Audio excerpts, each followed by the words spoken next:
स्वामी समर्थ सगळ्यांना। कडक उन्हाळा आहे, आंब्याचा सीझन चालू आहे आणि तुम्हाला कुल्फी खाण्याची इच्छा झाली आहे, मँगो कुल्फी खाण्याची इच्छा झाली आहे आणि तीही घरच्या घरी बनवलेली, तर मग हा व्हिडिओ शेवटपर्यंत नक्की पहा। त्यासाठी बघा इथे मी अर्धा लिटर फुल फॅट मिल्क घेतलेला आहे। त्याला आपल्याला छान उकळवून घ्यायचं आहे आणि उकळवताना त्याला हलवत राहायचं आहे जेणेकरून ते उतू जाणार नाही।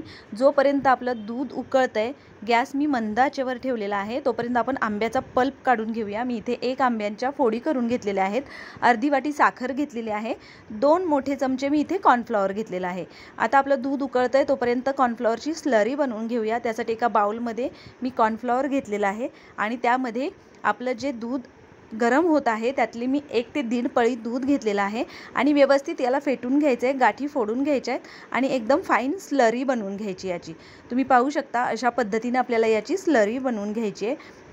आता आपलं दूध इकडे उकळलेलं आहे, त्यामध्ये मी अर्धी वाटी साखर घालते। मी अर्धा लिटर दुधासाठी इथे अर्धी वाटी साखर वापरली आहे। तुम्हाला जशी कमी जास्त गोड हवी असेल तशी त्याप्रमाणे तुम्ही साखर कमी जास्त करू शकता।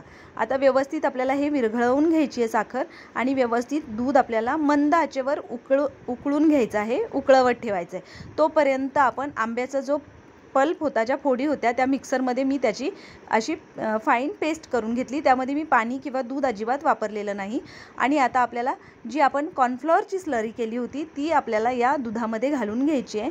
आता कॉर्नफ्लॉवरच्या स्लरीने काय होईल तर दुधाला छान घट्टपणा येईल, म्हणून आपल्याला दूध छान उकळवून घ्यायचं आहे। गॅस आता मी इथे मीडियम टू हाय केलेला आहे आणि व्यवस्थित उकळवून घेतलेलं आहे दूध। मध्ये मध्ये छान हलवत राहायचं आहे त्याला। तुम्ही पाहू शकता अशा पद्धतीने दुधाला छान घट्टपणा येऊन द्यायचा।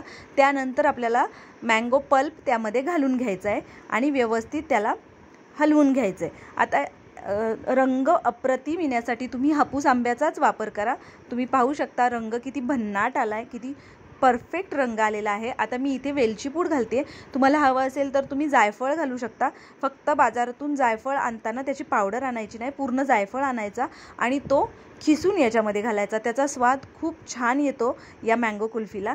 अशा पद्धतीने आता मी इथे गॅस बंद करते आणि एवढा घट्टसरपणा आपल्याला हवा आहे, गॅस बंद करून टाकायचा आहे आणि माझ्याकडे इथे कुल्फी मोल्ड आहेत, ते मी छान धुवून स्वच्छ करून घेतलेले आहेत। त्यामध्ये आपल्याला हे मिश्रण भरून घ्यायचे आहे। आता हे 4 कुल्फी मोल्ड मी भरून घेते आणि त्यानंतर आपल्याला हे फ्रीजमध्ये ठेवायचं आहे, डीप फ्रीज करून घ्यायचं आहे हे आपल्याला आणि फ्रीजरमध्ये ठेवून 6 ते 7 तासांसाठी आपल्याला हे फ्रीजरमध्ये ठेवून द्यायचं आहे। ओव्हरनाईट ठेवू शकला तर अतिशय उत्तम। आता मी याला झाकण लावून ठेवते आणि ठेवून देते। 8 तासानंतर तुम्ही बघू शकता छान आपली कुल्फी तयार झालेली आहे। आता आपण झाकण काढून बघूया। तुम्ही बघू शकता किती छान कुल्फी आपली तयार झालेली आहे।